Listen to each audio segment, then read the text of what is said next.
Good morning, everyone. Madzuka bwanji nonse. Sorry for the delay.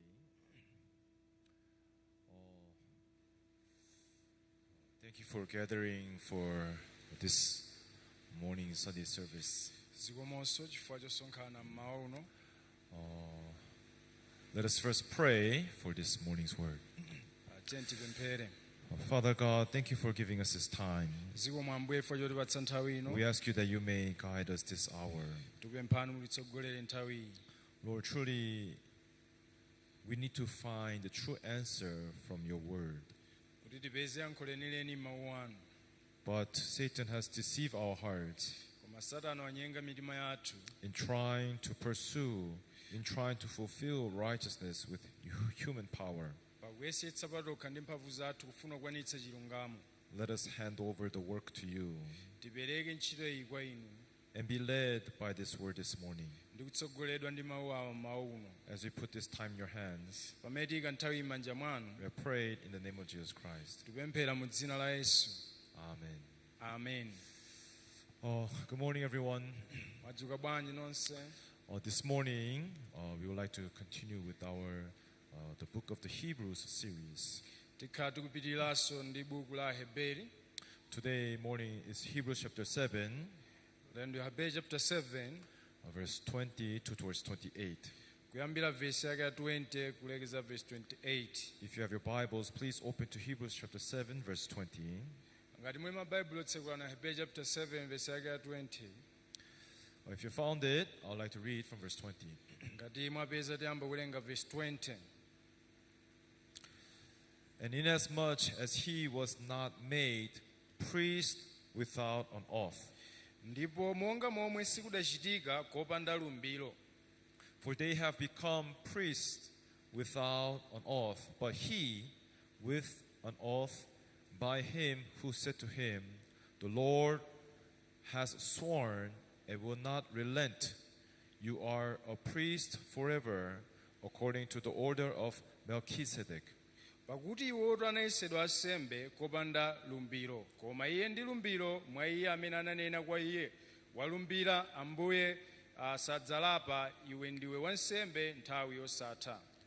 By so much more, Jesus has become a surety of a better covenant. Momwemonso Yesu wakhala nkhoswe ya pangano loposa. Also, there were many priests because they were prevented by death from continuing. Ndipo iwo ndiwo ambiri anakhala nsembe popeza imfa idawaletsa asakhalebe. But he, because he continues forever, has an unchangeable priesthood. Koma iye chifukwa kuti akhala iye nthawi yosatha, nawo usembe wosasinthika. Therefore, he is also able to save to the uttermost those who come to God through him, since he always lives to make intercessions for them. Kuchokera kumweko akhoza kupulumutsa konsekonse iwo akuyandikira kwa Mulungu mwa iye, popeza ali nawo moyo mwachikhalire wakupembedzera iwo. For such a high priest was fitting for us, who is holy, harmless, undefiled, separated from sinners, and has become higher than the heavens. Pakuti mkulu wa nsembe wotere anatiyenera ife, woyera mtima, wopanda choyipa, wosadetsedwa, wosiyana ndi ochimwa, wakukhala wopitirira miyamba. Who does not need daily, as those high priests, to offer up sacrifices, first for his own sins and then for the people's, for this he did once for all when he offered up himself. Amene alibe chifukwa chakupereka nsembe tsiku ndi tsiku, monga akulu a nsembe yoyambirira chifukwa cha zoyipa za iwo eni, inayi chifukwa cha zoyipa za anthu, pakuti ichi anachita kamodzi kwatha podzipereka yekha. For the law appoints as high priest men who have weaknesses, but the word of an oath, which came after the law, appoints the Son who has been perfected forever. Pakuti chilamulo chimayika akulu a nsembe anthu okhala nacho chifuko, koma mawu a lumbirolo amene anafika chitapita chilamulo ayika mwana wa nsembe oyesedwa wopanda chilema ku nthawi zonse. Up to verse 28 we have read. kufikira verse 28 Please tawerenga. increase the monitor volume. Monitor volume is too weak. Once again, good morning, everyone. Mwadzuka bwanji. Last week, from Wednesday, we have departed for a mission trip. Wiki yathayi lachitatu tinapita ku utumiki. First destination, we went to Madisi. Koyambirira inapita ku Madisi. There, in the afternoon, we had a program for our children's. Tinali ndi programuso ndi ana. I think it's the first time ever since that village was formed to receive such people to come and dance and perform together. Kumeneku kunali koyamba kulandira anthu ngati amenewa kuti akhoza kupita ndi kukapanga zimenezi. So many people, children and adults, gather around to watch us. Ana ambiri amabwera kumazungulira kumationa. And secondly, after the program, we slept in Madisi. We pitched our tents, and next day morning we woke up and we headed towards Muzuzu. Nde titatha zimenezo tinakhala konko kugona matenti kenako mawa ake nkunyamuka mapita ku Muzuzu. There also in the afternoon we had a program for children and the youth. Nde tinaiso ndi programu ya chinyamata komanso ana titafika umeneko. And also we had a time to preach the word to some adults there. Nde tinaiso ndi nthawi yolalikira uthenga kwa anthu ena akuluakulu. And then after we headed towards down to Salima. Nditachoka umeneko kenako napita ku Salima. Lastly, in Salima we had a children's camp there, and yesterday in the afternoon I came back. Nde tinalinso ndi nthawi yocheza ndi anaso ku Salima uko. So I told Pastor yesterday, Pastor Kadaiga, we have to depart no matter what at 12 o'clock. Nde ndimauza abusa kumeneko lero kuti tiyenera tinyamuke 12 koloko So tizipita. 12 o'clock, around 12:20 we departed Salima, and we came here around 2. Nde kuchoka nthawi imene ya 12 tinanyamuka kumabwera kuno zafika cha 2. And then from 3 o'clock I preached for CLF Christian Leaders Fellowship meeting here. Nde kuyambira 3 o'clock tinalalikiranso ku msonkhano wa zibusa. Most of the journey I drove myself. Maulendo onsewo ndimayendetsa ndekha. About 1,000 kilometers we drove. Pafupifupi 1,000 kilometers imene ndinayendetsa. And for 4 days as we preached the word, we were truly happy. Nde kwa masiku 4 pamene timalalika uthenga zinali zopereka chimwemwe. I'm not so sure, but I heard that there are about 5,000 villages like the one we have visited in Madisi. Nde ndimava kuti kula anthu okwanira 5,000 ku Madisi. It is my prayer Ndipemphero langa before I stand before God andisanayima pamaso pa Mulungu to make groups of preachers and brothers and sisters to go to every single village in Malawi. kupanga magulu azilaliki kuti akhoza kupita midzi yosiyanasiyana ku Malawi. Everyone, what we are very thankful was that not only this mission trip, Nde choyamikika sinkhani yokhayi, but even the weather, God has protected each and everywhere we went. momwe kuti Mulungu watitetezeranso malo ena aliwonse amene timapita. When we departed on Wednesday afternoon, it was raining. Mmene timanyamuka lachitatu kumagwavula. But when we went to Madisi, because we don't have a church or any shade, we just have to sit around in the outside. Nde mmene mafika ku Madisi foti tilibe chechi tinangokhala panja pena pake. But so thankfully, because of the cloud, it has covered the sun. Koma moyamikika chifukwa cha mitambo inatchinga dzuwa. Our children were able to sit comfortably in the cool weather to listen to the word of God. Nde apa zinali zosavuta kukhalapo nkumamvetsera chifukwa kunalibe dzuwa. When we were going towards Muzuzu, again it was raining. Titapita ku Mzuzunso imagwaso vula. I called Pastor Matthias. How is it there? He says, it's raining right now, Pastor. Nde ndimafunsa abusa amati zili bwanji kuno ikugwa vula. But when we arrived, Koma titafika God cleared the rain and also the clouds so that in a very bright sunny day we were able to have our programs. Nde kunapeza kuti vula ichenasiya komanso ndi nthawi yabwino yopanga maprogramu. Salima was very hot these days. nde kusalima kunali kotentha kwambiri But just the day before we came, koma tsiku lina tisanafike rains came and it cooled off the hot weather there. nde mvula idagwa inapangitsa kuti kutentha kuja kuchepeko. The way how I remember in December, Salima is very hot. Amene timayembekezera kusalima kunali kotentha. But I was so surprised that night as we were sleeping, the weather was so cool. Nde ndinalodabwa kuti usiku umenewu kunali kozizirira. We were able to see how God has also protected the weathers. Nditaona Mulungu akutetezera ngakhale nyengo. And what was most thankful inside my heart was Chimene chinachoyamikika mkati mwa mtima wanga.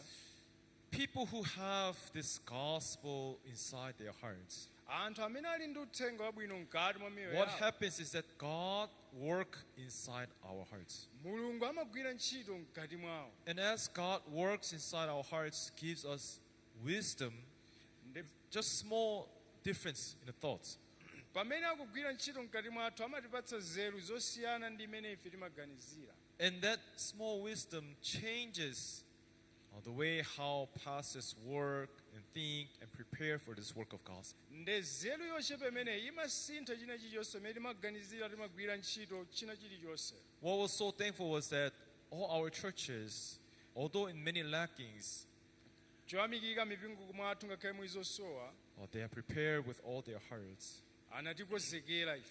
And seeing our brothers and sisters using their hearts, Pakuona abale ndi alongo akugwiritsa ntchito mtima I wawo. felt that our Lilongwe church is most far behind.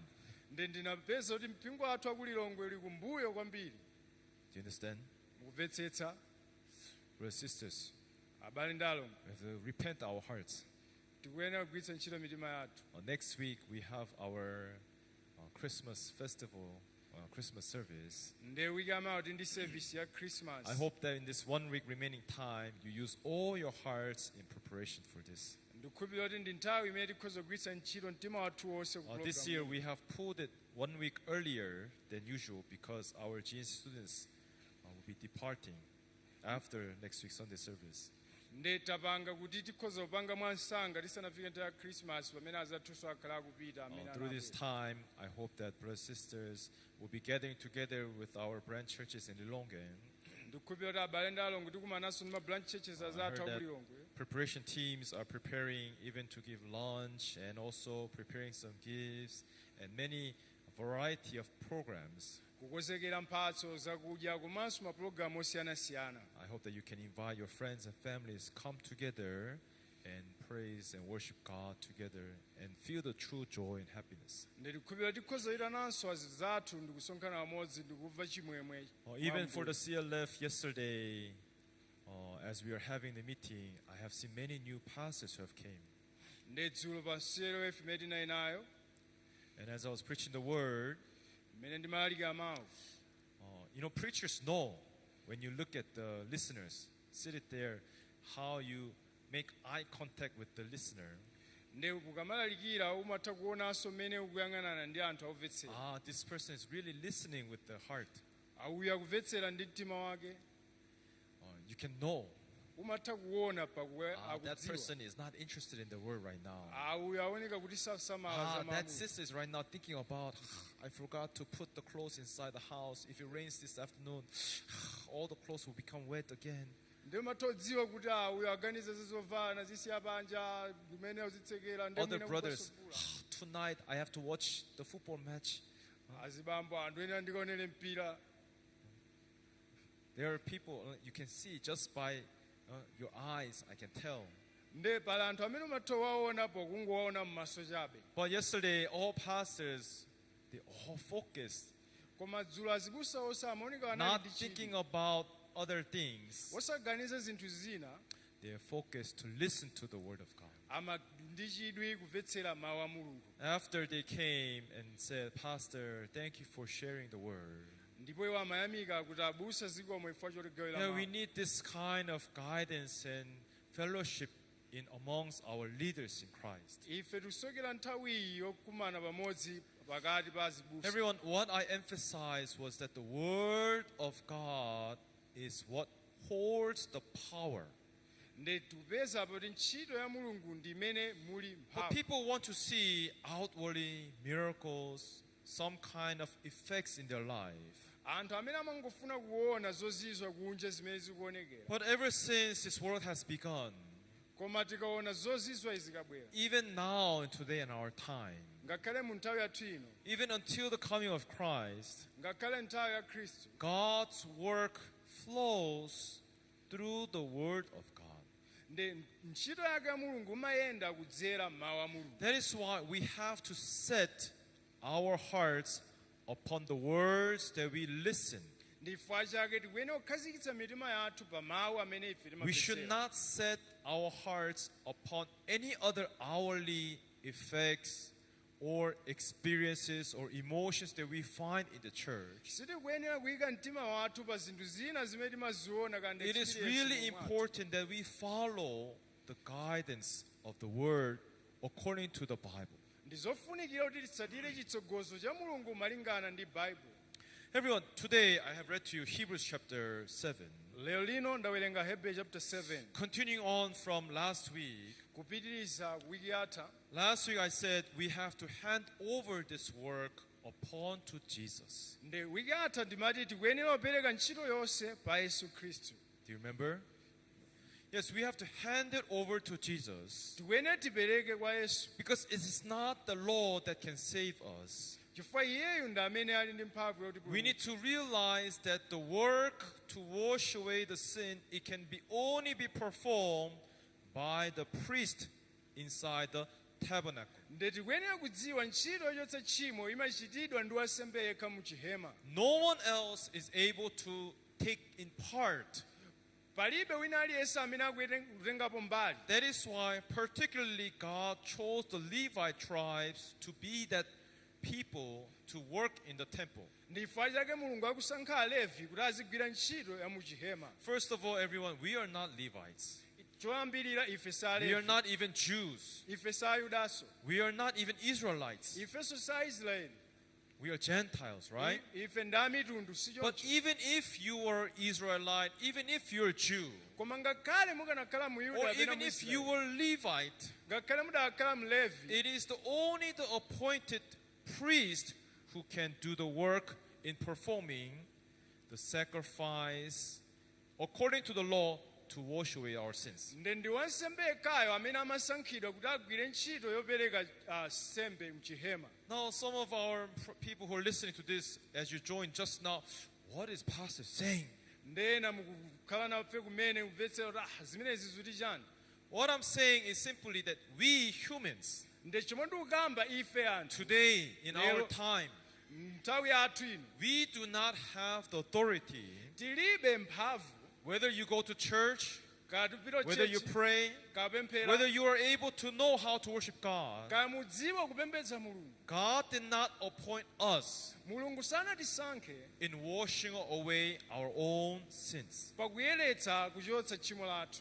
But today, if I'm telling you, do this Ngati lero ndikukuwuzani or chitanizi do that, kapena chitanicho, why, Pastor? Pray hard, pempherani kwambiri, help the poor, thandizani osauka, keep the commandments. kusungani malamulo. Why?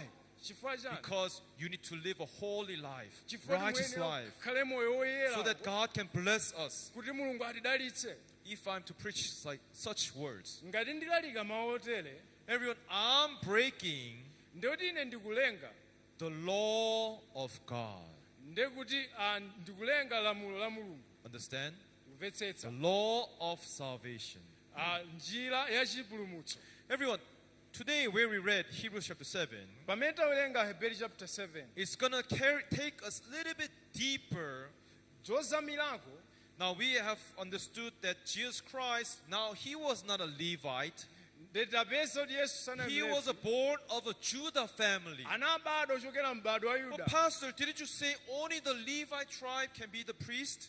Ndena akutero kuti Alevi ndi amene okhala nsembe. Yes, in this earth, Inde mdziko ili. yes, Zoona. only the Levite tribe. Alevi okhawo ndi amene okhawo. Understand? Kumvetsetsa. But today, where we have read Hebrews chapter 7, Koma lero pamene tawerenga Hebrew the chapter second 7, part of the book, mbali 9, it is telling us why Jesus Christ is chosen as the priest. ndikutiuza chifukwa chani yesu asankhidwa kukhala First wansembe. of all, we ended last week's preaching by saying he followed the order of Melchizedek.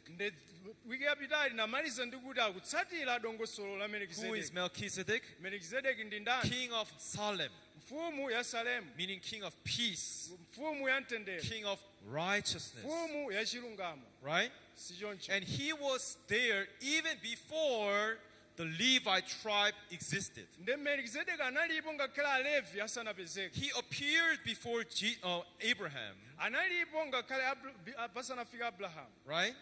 And there Abraham met the priest of Melchizedek. Nde pamenepo akumana ndi wansembe. And he worshipped him. He served him. He gave the tithe to him.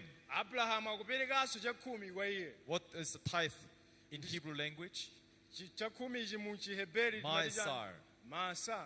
meaning hand over the responsibility to. Kutanthauza kupereka udindo onse. Is that right? Tikumvetsetsa. Up to there, we have talked. Akufika pamenepo tinala But mkulu. now, let's go a little bit deeper inside. Ndetiyeni tipite mkati. Today, Hebrews chapter 7 is telling us Aheberi chapter 7 akutiuza. there is an oath. There is an oath. Pali lumbiro. Right? Si choncho. What is this oath? Nde lumbiro ili ndilotani. What the oath is, Nde lumbiro ili ndilotere. verse 22, Verse ya 22. it says here that by so much more, Jesus has become the surety of better covenant.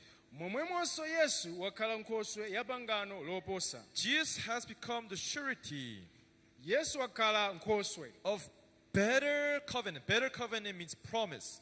ya pangano loposa. Now, what this means, Zutanthauza chani? verse 23, Verse 23.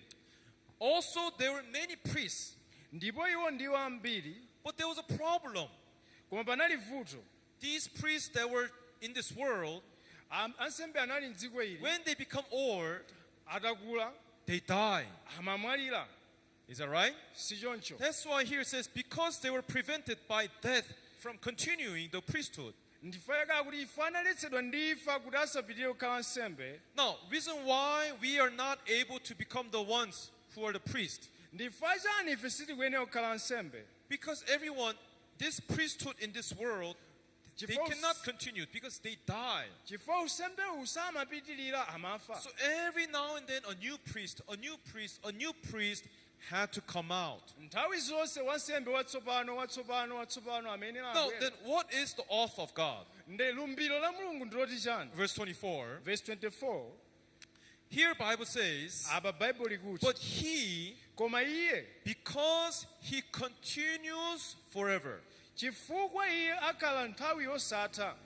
Now, everyone, the difference between we and Jesus. Kusiyana pakati pa ife ndi Yesu. Why is it that we should not work for our salvation? Ndifa chani sitikuyenera kugwira ntchito ya The chipulumutso chathu? key reason is here.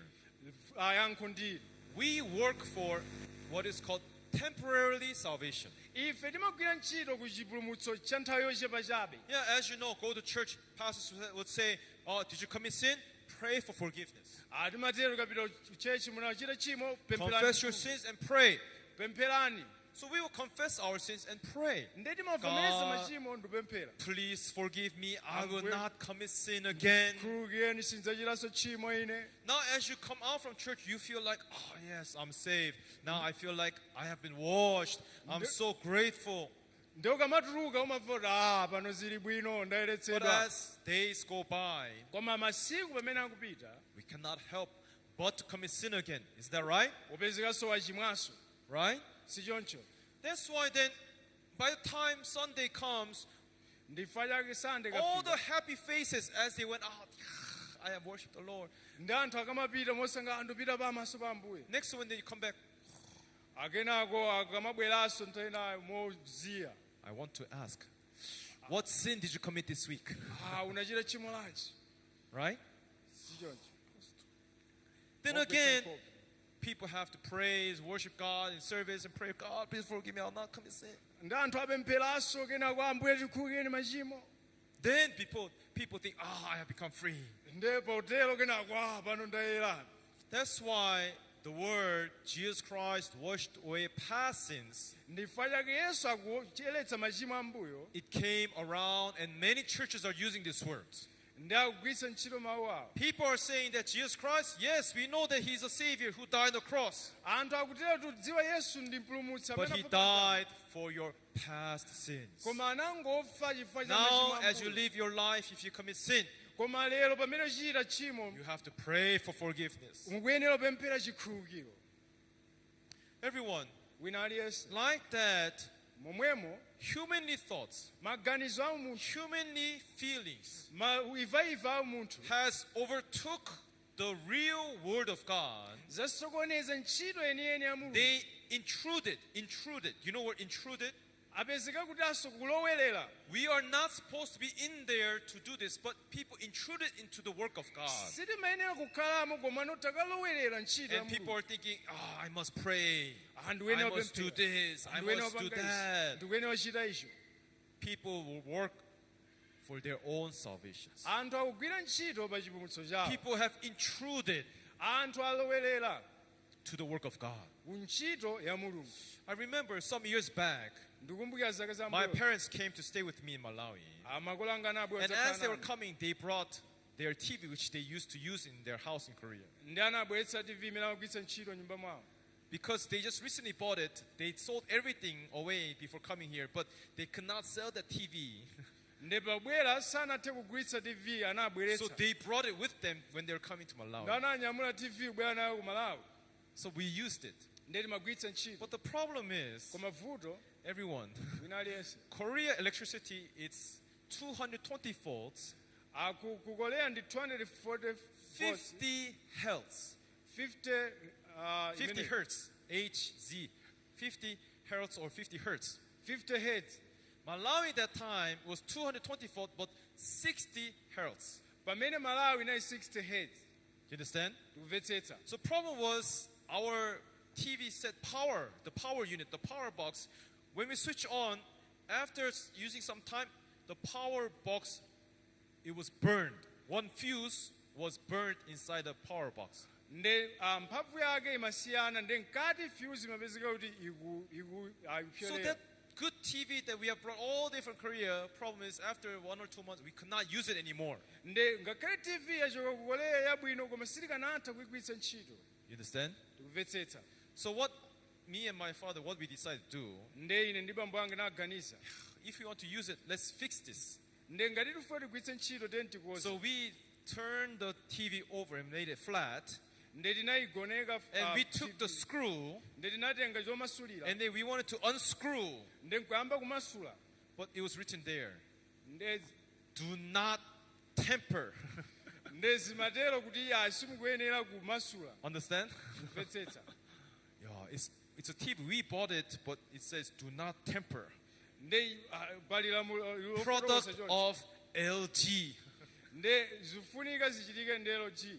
And then we took out the manual, but it says warranty is for 2 years, Ndi amafotokoza kuti warranty yake ndi ya zaka but ziwiri. Korea TV is warranty is 10 years, Koma ku Korea ndi zaka 10.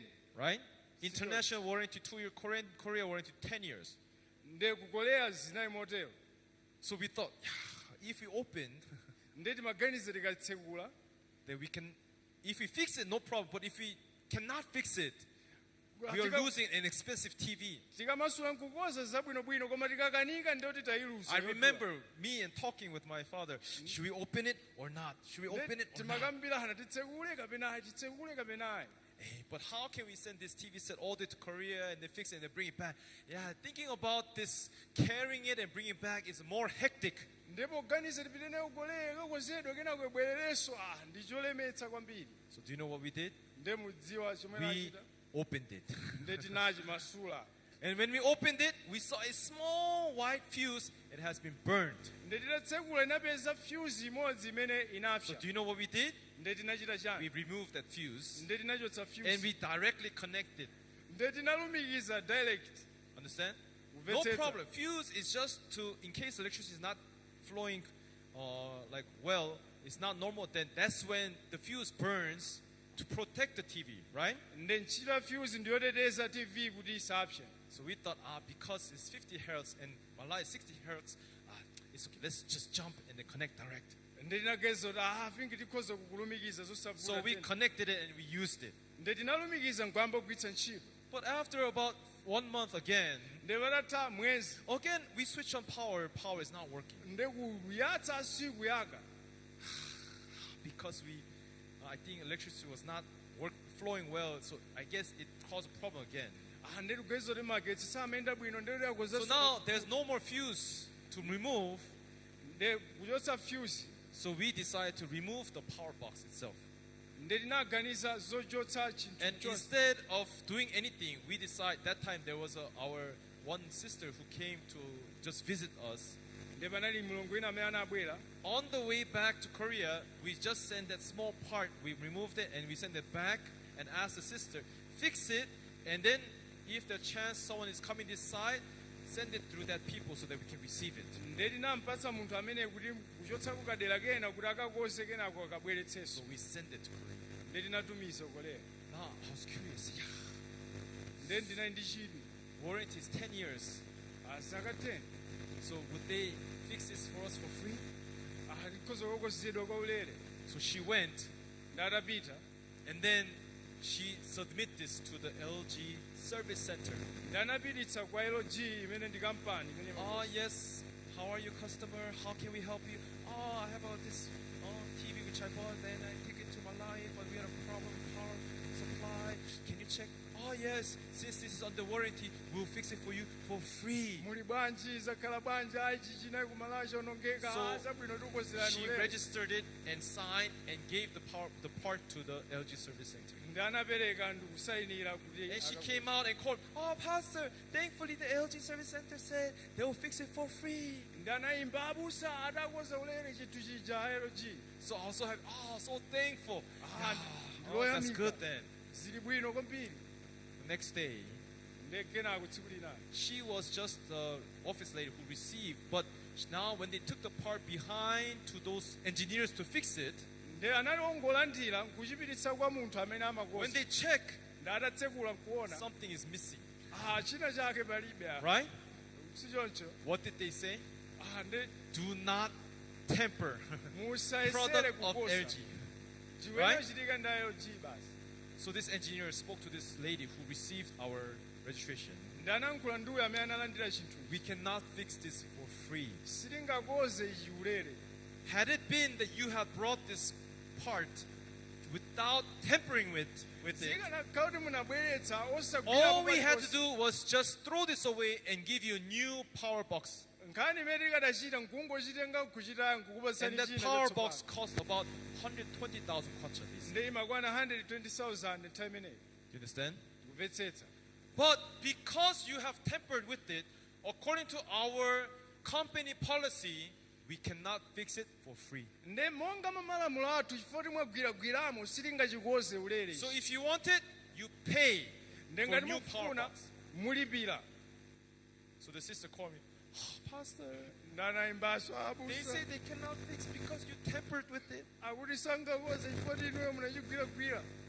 I still remember nde ndimakumbukirabe. because it struck my heart so strongly. chifukwa zinandigunda mtima wanga mwamphamvu. I should not have tampered. sindimayenera kuti. Then it could have been free. chikadakozedwa ulere. But because I have tampered with it, koma ifoti ndayesera LG kuchikoza. said, okay, we will discount, just pay 100,000. ndenati chabwino tangolipira I 100,000. remember sending money to that sister, okay, pay 100,000.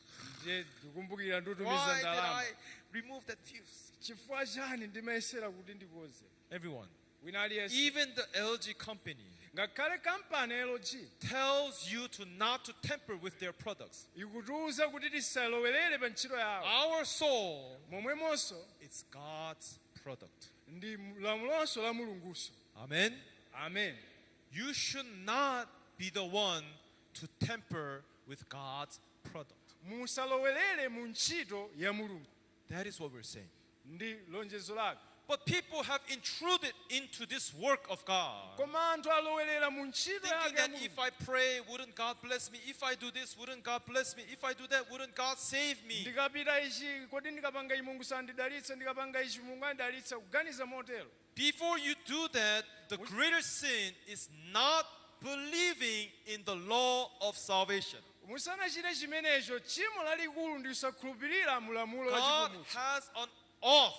Mulungu walumbira. God has appointed the one who can heal us from our sins. Mulungu wasankha amene akhoza kuchiritsa ife ku tchimo lathu. That is why from the Old Testament he's been teaching only the priest, only the priest, only the priest is the one who can do this. Ndifa chake kuyambira chipangano chatsopano kutiuza wasembeka ndi amene akhoza But of kuchita izi. course that is the New Old Testament. But in the New Testament, Ndi mchipangano chatsopano God presents to us who? Mulungu akupereka kwa ife ndani? Jesus. Yesu Khristu. Who is Jesus? Yesu Khristu ndi ndani? We told you last week he has many names, right? Atinaona izi. But among one of the most precious names, Ndi dzina loyambirira. he is our high priest. Ndi wansembe wamkulu wathu. Jesus is our heavenly priest. Yesu ndi wansembe Now, wakumwamba. last week I told you that he's our high priest. Ndiye ndimafotokoza mutu Today wathu. I would like to say he is our heavenly priest.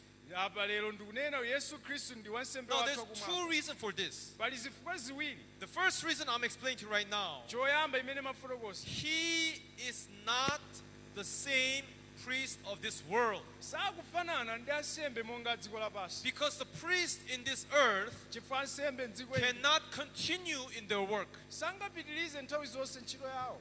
Why? Chifukwa chani? Very simply, because these earthly priests, they die when they get old. Chifukwa awa amafa. Is that right? Si choncho. That's why God wanted to establish Ndifukwa chake Mulungu wasankha a priest who can exist forever. wansembe amene akhoza kukhala ku nthawi yosatha. That's why because this Jesus, if he's appointed as priest, Chifukwa Yesuyo amene wasankhidwa ngati wansembe Bible says that he continues forever. akukhala ku nthawi yosatha. Do you understand? Tikumvetsetsa? Isn't that great?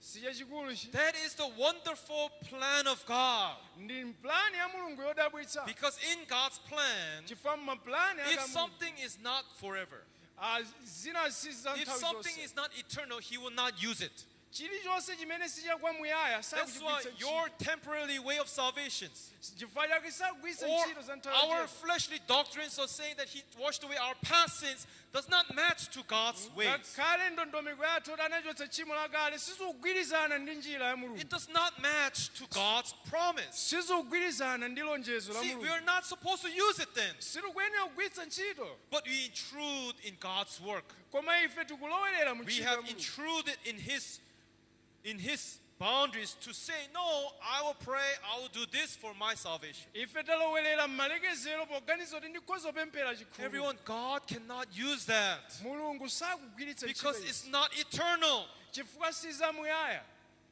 Understand? Kumvetsetsa? That's why he has changed the priesthood. Ndi chifukwa chake akuti asintha usembe. I'm going to change the law of the priesthood. Ndasintha lamulo la Now, usembe. according to the law of Moses, Monga mwa lamulo la Mose. it is a Levite tribe. Ndi Alevi. Every man who is born of a Levite family, Awina aliyense amene wabadwa ku Levi. under the family tree of Aaron, Kuchokanso kwa Aaroni. at the age of 30, Pa zaka zasati. they will be the ones to be appointed as priesthood until the age of 50. Ndi amene amasankhidwa kukhala nsembe kufika Now, zaka after the age of 50. 50, when they die, they Akafika cannot ze- be now the priesthood. Then the next in line, Akachitudusa amenepo next in akamwalira line, and the sankhaso next in wina. line. Mwanchoncho. And according to the Bible, the last Levite priesthood that Bible acknowledged as a priest was who? Ndi malinga ndi Baibulo amene anasankha omalizira wa Levi. John the Baptist. Omalizira anali Yohane Mbatizi. Understand? Kumvetsetsa? John the Baptist is a Levite tribe born of a high priest tree. In other words, his great father was who? Aaron. Ndi tikampeza yeyu Yohane Mbatizi bambo akakulu enieni anali Aaroni. Older brother to Moses. Ndi monga tikuonera. Understand? mvetsetsa. But at the moment when John the Baptist laid his hands upon to Jesus, Nde pamene Yohana anayika manja ake pa Yesu, not only that our sin has been transferred to Jesus, osati tchimo lokhala ngopita pa Yesu chabe, even the position ngakhalenso udindo of the priesthood wa usembe was set upon to Jesus. unayikidwa pa Yesu Khristu. Now we have answered the question, well, he's not the Levite family. Nde tikuona kuti bwanji He's sali breaking the wale law. akuphwanya lamulo. No, Ayi, he is following the order of Melchizedek. iyeyo akutsatira dongosolo la Melkizedeki. Now, why is it that God appoints Jesus Christ? Ndifa chani Mulungu asankha Yesu? Because he continues. Chifukwa iye akhala And kuthawi there will be yosatha. no more need for another high priest because Jesus will continue forever. Nde kuti sipakufunikanso wasembe wina chifukwa Yesu akukhala kunthawi yonse. Amen? Amen. So therefore, don't intrude in this work of God. Nde ife tisalowelere mu ntchito ya Mulungu. If you are thinking something else, Ngati mufuna china chake, it is only the high priest who can wash the sin away. ndi wansembe wamkulu yekha amene akhoza Hey, friends, kuchotsa I want to tchimo. show you one interesting story. Ndifuna ndionetseni nkhani Let's yosangala. see in the Second Chronicles, Tione tumbiri, the second book of the Chronicles, tumbiri, chapter 26. chapter 26. Second book of Chronicles, chapter 26, verse 1. Chapter 26, verse 1. Second Chronicles, chapter 26, verse 1. Tumbiri, chapter 26, verse 1. Now in Israel, in Judah, Ndipo anthu onse a there Yuda was kings. munali mfumu.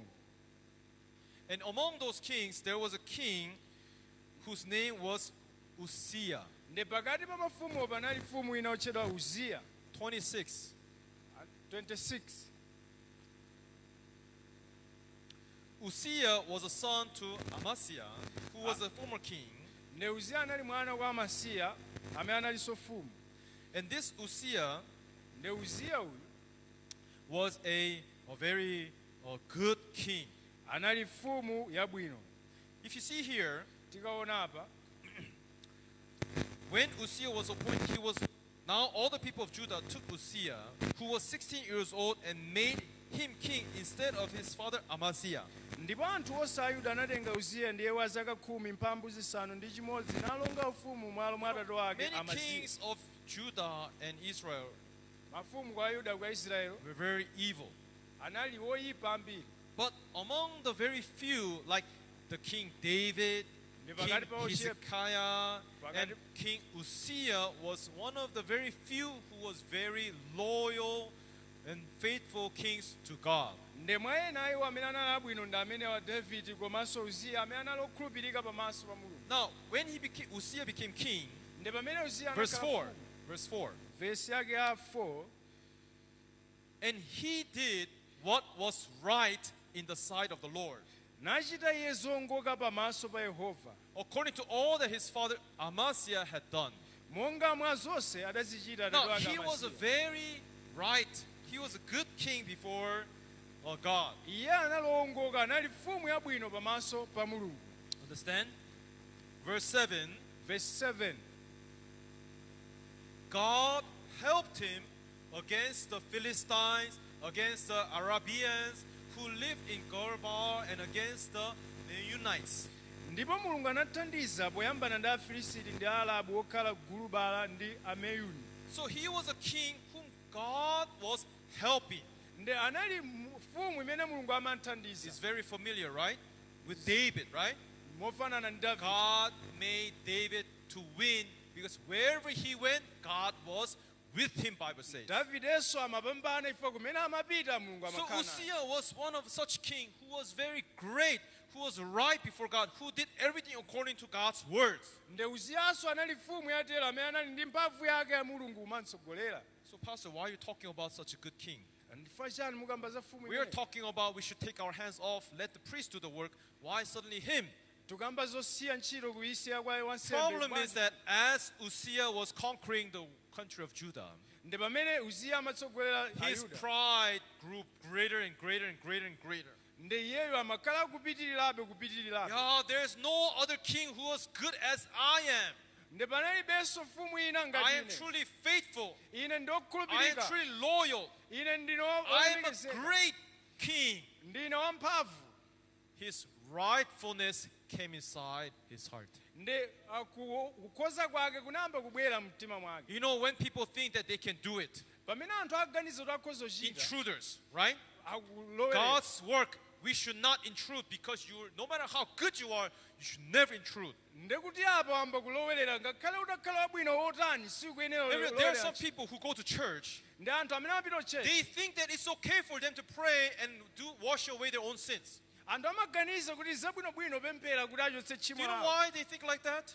Komano zikutionetsa Because in terms of character, they're a very loyal, moral, well-educated, upright person. nchifukwa chani amaganiza choncho chifukwa ndi okhulupirika ndi olemekezeka komanso Being- ophunzira kwambiri. Upright does not mean you are spiritual.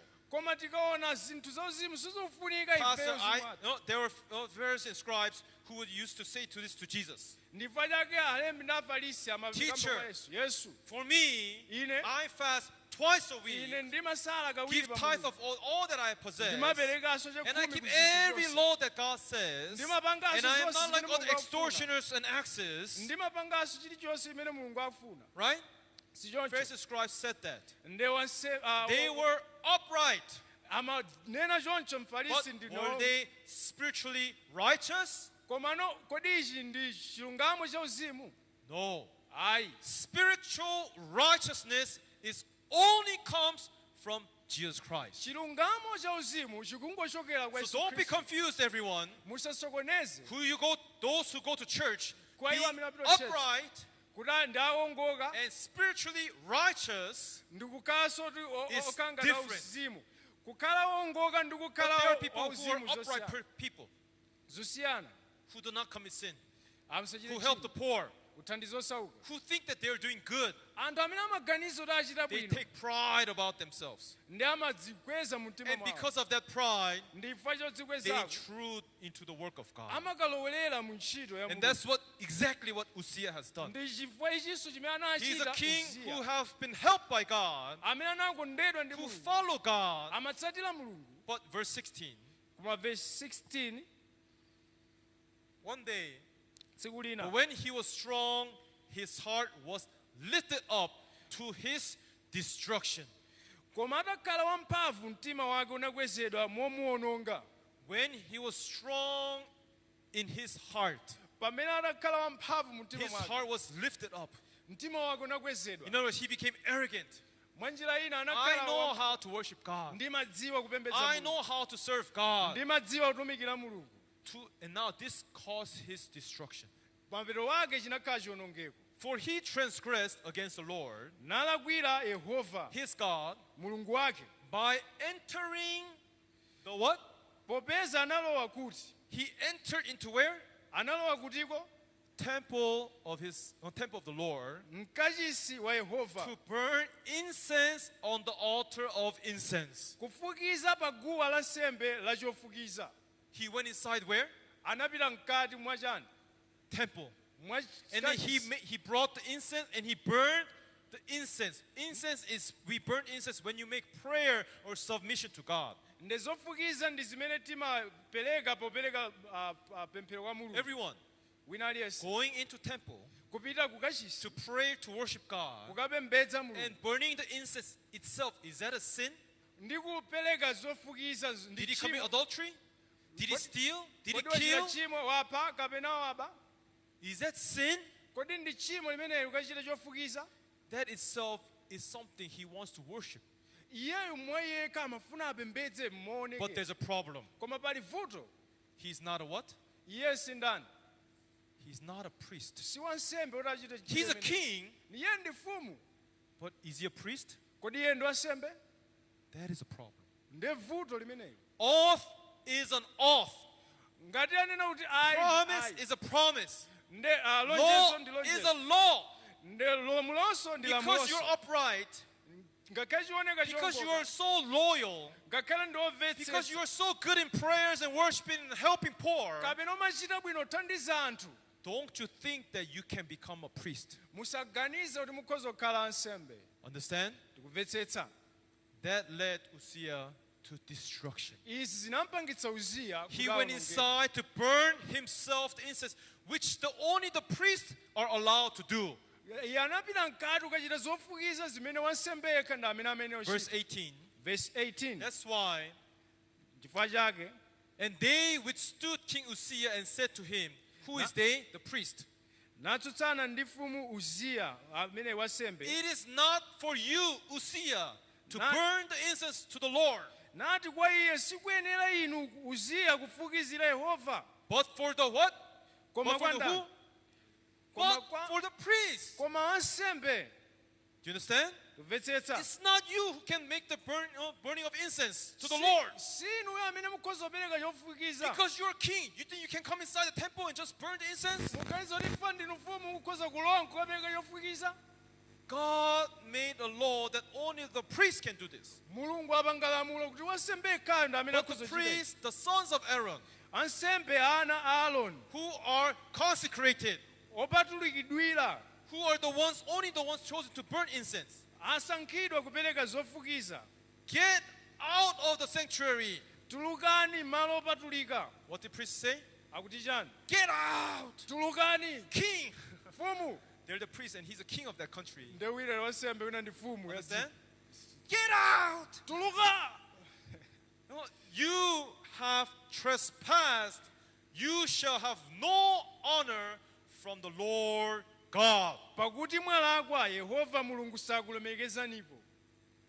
Do you understand? Kumvetsetsa. That's why through this, God destroyed. Ndifa chake Mulungu akumuononga. Understand? Kumvetsetsa. Everyone. Wina aliyense. Verse 19. Verse 19. Then Uzziah became furious Koma Uziya anapsa and had a mtima. censer in his hand to burn incense. Mbale zofukira indzanja While lake. he was angry with the priest, Ndipo pakupsa mtima na wansembe. leprosy broke out on his forehead Khate linabuka pa phumi pace. before the priest Pamaso pa ansembe. inside the house of the Lord, Nyumba ya Yehova. beside the incense altar. Pambali pa guwa la zofukizapo. From here, forehead. Pa mphumi You pake. know why forehead? Pa mphumi pake. What did Jesus say? Akuti chani? We Ife. are the part of the church. Ife ndi mbali imodzi And ya who mpingo. is the head of the church? Nde mutu wa mpingo ndi ndani? Jesus. Yesu In other Khristu. words, he stood Chifukwa ya in kuima. the position of who? Pafika kuima Jesus. pamalo a Yesu. Understand? Kumvetsetsa. He stood himself in the position of Jesus. Ndi mkulu anayima pamalo I a want to Yesu. give incense, I will give myself.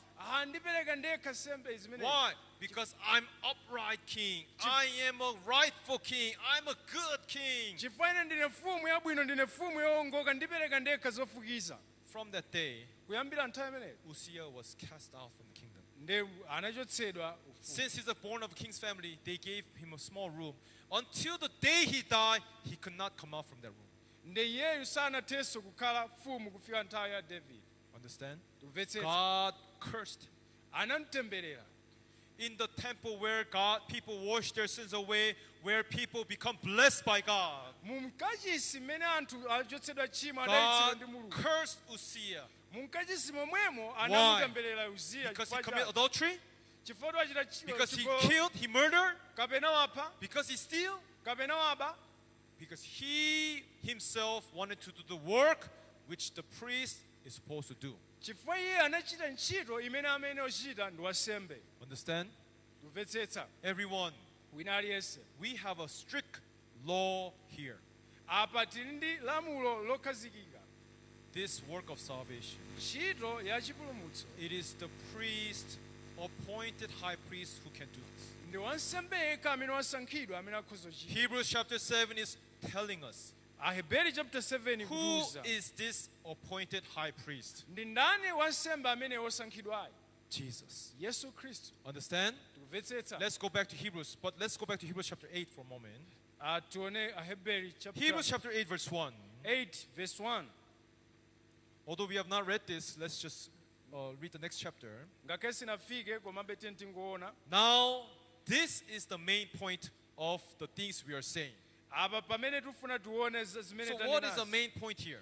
Ati fundo yeniyeni ndiyo We tichani. have such a high priest Tili naye mkulu wa nsembe who wotere. is seated on the right hand of the throne of the majesty in the heavens. Amene anakhala pa dzanja lamanja la mpando wachifumu. Who is he talking about? akugamba za Who ndani is the only one who can sit on the right hand of the throne? ndi ndani amene akhoza kukhala dzanja lamanja la mpando wachifumu kumwamba? Jesus. Yesu Khristu. We have this high priest. Nde ifeyo tili ndi wansembe wotereyi. Verse 2. Verse ya 2. But what is the main point here? Mutu apo kuti He chani? is the minister of the sanctuary and of the true tabernacle which the Lord erected. Mtumiki wa malo opatulika ndi wa chihema choona chimene Ambuye anachimanga. Jesus is the minister of the sanctuary. Nde Yesu ndi mtumiki wa malo opatulika. Jesus is the minister of the true tabernacle. Ndi mtumiki wa chihema Jesus choona. is a chosen high priest who works the works of washing away our sins, Yesu ndi wosankhidwa wansembe kuchotsa tchimo lathu. which the Lord erected. Lord chose Jesus. Limene lamulo lamsankha Yesu. This is an oath. This is a promise. You cannot break this. Ilili ndi lumbiro ndi lonjezo silingaphwanye. And then what it says? Ndakuti chani? And not men. Si munthu ayi. And not men. Si munthu ayi. Do we have the power to wash away our sins? Kodi ife tili ndi ulamuliro ochotsa tchimo? Can we perform the work of washing away our sins? Kodi ife tikhoza kugwira ntchito imeneyo yochotsa Can we tchimo? add just a little bit to help Jesus to wash away sins? Kodi tikhoza kungogwirako ngakhale pang'ono kuchotsa Should tchimo? we do something in washing away our sins? Sitingapange kalikonse pakuchotsa tchimo? Answer is no. Ayi. Understand? Kumvetsetsa. Answer is no. Ayi. We call this the law of spirit. Tikulitcha ili lamulo la mzimu. Many people only know the law of Moses. Anthu ambiri akugwira lamulo la Mose. Because of time, let's see Romans chapter 8. Chifukwa cha nthawi tionera Verse Roma 1. chapter 8 verse Everyone, we 1. call this the law of what? Tikuona lamulo la Spirit. chani? Lamulo la mzimu. Amen. Amen. If you want to learn and go inside to the law of spirit, Ngati mufuna kuphunzira nkupita mkati mwa lamulo la mzimu, Bible says, Bible ikuti who do not walk according to the flesh. amene sanayenda monga mwa thupi. Everyone, there's people who walk according to the flesh. Pali anthu amene amayenda monga mwa What I thupi. have told you today is very simple. Nde ndikuwuzani chizophweka. We are men. Ife tilapo. If, like King Uzziah, Ngati mfumu Uziya, if you think that you have the power ngati muganiza kuti muli ndi in mphamvu, washing away your sins mukuchotsa tchimo by lanu. certain behavior, by certain work, by certain faith, by certain Pakhalidwe lina pleading, lake, pa ntchito ina yake kapena pa zochita zina zake, you will become like Uzziah, mudzakhala ngati Uziya, destroyed, wonongeka. be from the head to all the way to the bottom, with covered with leprosy. Kuchokera kumutu kufika kumapazi ndi khate. But everyone, Koma wina aliyense, if you walk according to flesh, you will be in condemnation. ngati inu muyenda monga mwa thupi muwonongeka. But we must walk not according to flesh, we must walk according to the Spirit. Ife sitikuyenera kuyenda monga mwa thupi koma monga ndi mzimu. Understand? Kumvetsetsa. Verse 2. Verse 2. For the law of the Spirit of life. Pakuti chilamulo cha mzimu mwa moyo. Everyone, you see the word law of the Spirit? Mwaona lamulo la mzimu? Pastor, where do you get these preachings from? Muzilenga kutisi. Oh, many people tell me that you should keep the law of Moses, the 10 Commandments. Anthu ambiri amatiuza tisunge lamulo la Mose, malamulo khumi. Well, because people do not care to look deeply inside the Bible. Achifukwa mwina anthu wasasamalira But kuti if you awerenge really buku limene. look deeply inside, Koma kuzipeza izi mkatika. Bible says, Bible ikuti.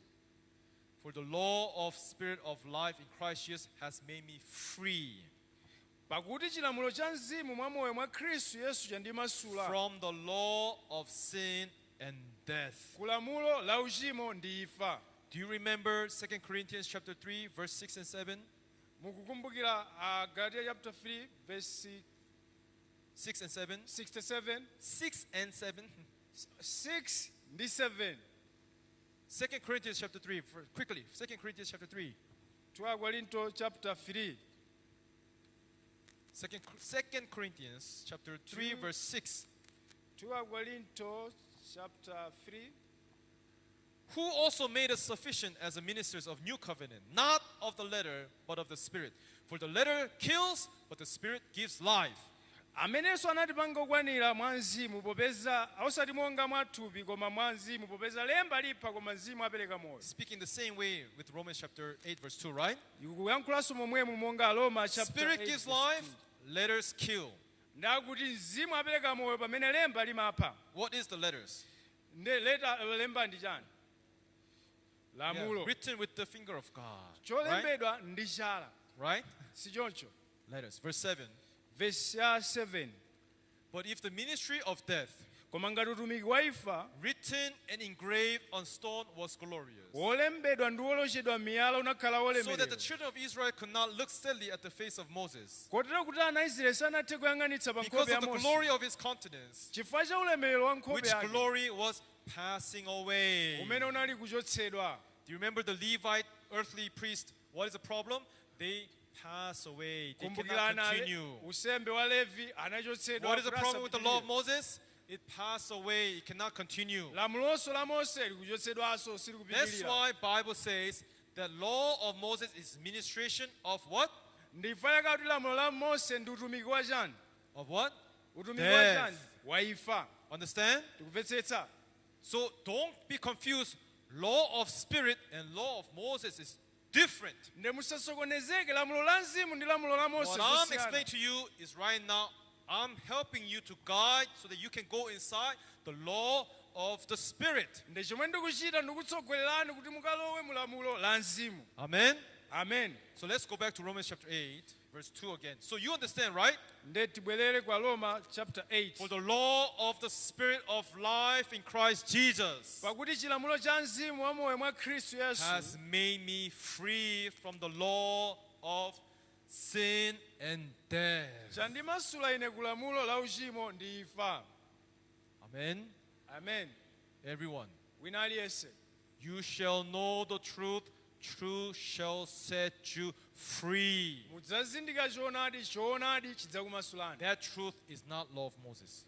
Choonadichi si lamulo That la truth Mose. is not your prayers. Pray hard. Choonadichi sikupembedza. It's not your confessions or repentance. Sikukhani olapa kapena It kuvomereza is to machimo. know how Jesus Christ works for us as my high priest. Ndi nkhani yoti Yesu Khristu akugwira ntchito ngati wansembe wamkulu wa ine. Amen.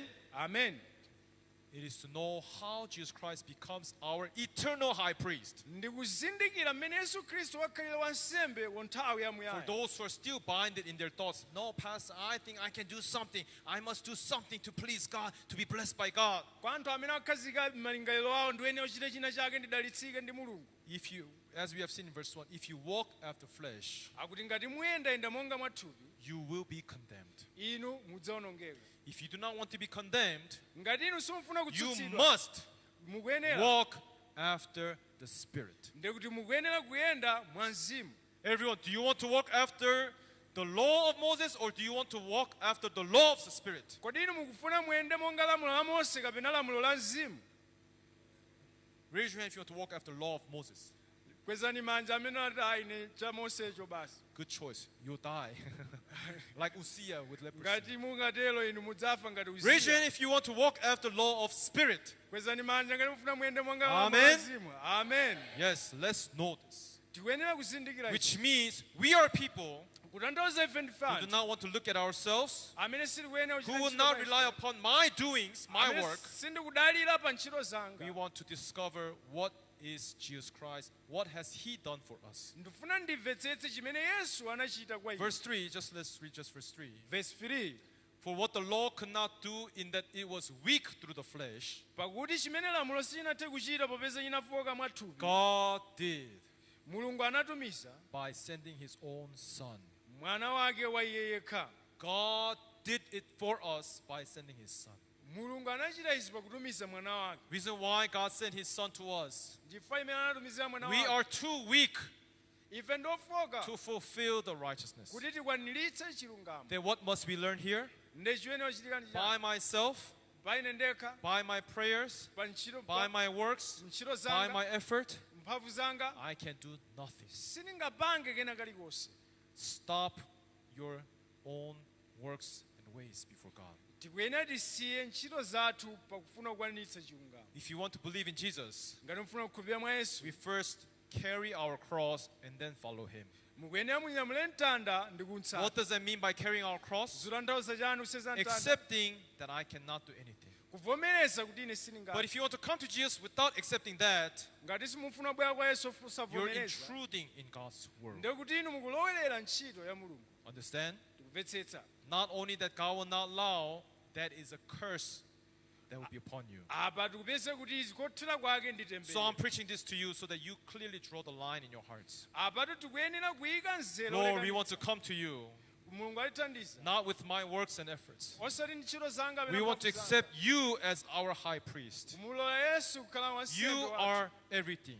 Ndinu chilichonse You pa are ine. the way, you are our salvation. Inu ndi ntchito yanga ndi If you chipulumutso do changa. not know what that means, Ngati simukudziwa kuti do not know how that zonse works, ngakudalirabe ntchito zanga. as we continue, God will surely show us. Pamene But tipitirizabe one thing that we clearly draw the line, tikuyenera kuyika nzere.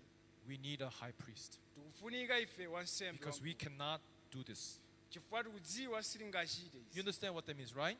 Tikumvetsetsa But sichoncho. not just any high priest. Osati wansembe wina We aliyense. need Jesus as our high priest, Tikuyenera Yesu Khristu ngati wansembe wathu. who does not die, Amene safa. who continues Amene akupitirira. forever. Ku nthawi yosatha. Amen. Amen. Let us look up to this Jesus Christ. Tione pa Yesu Up to Khristu. here, I'll speak. Let's pray. Kufika na Baba tiye Let's tipemphere. close our eyes and pray. Father God, thank you for giving us this time this morning, Yezikomo chifukwa cha nthawi ino. guiding us in the word of God, Watipatsa mawu anu. to reflect and show us that Jesus Christ is our true high priest, Kuti tione kuti Yesu Khristu ndi wansembe wathu woona. who is the only one who is appointed to the work of salvation. Amene anasankhidwa ku ntchito ya chipulumutso. If there's anyone who thinks that I can do something for God, pray for forgiveness, pray, repent my heart for salvation, Ngati pali wina amene agezedwa akhoza kuchita ntchito kwa Mulungu pakupemphera ndi zina let zotero. us all repent from our wrong thoughts. Tipangeni kuti tilape ku ntchito Today, zimenezi. let us draw the clear line in our hearts, Kuti tikhoza kulemba nzere so that we wolekanitsa. come to you, Lord. Kuti tibwere kwa inu. Surely you will guide us in this word in how you have saved us from our sins. Kuti mulitsogolera mmene munatipulumutsira ku tchimo We lathu. thank you for giving us this time. Tikuyamikani chifukwa kutipatsa May your nthawi. grace and mercy be upon everyone's head here and to all those people out there listening to this word of God. Chisomo chanu ndi fundo chanu chikhale pa wina aliyense amene amvetsera mawu anu. Thank you for giving us this time. Zikomo potipatsa nthawi. In all these things we prayed in the name of Jesus Christ. Mu zinthu zonsezi tipemphera m'dzina la Yesu. Amen. Amen. Thank you. Zikomo. At this time, I would like to invite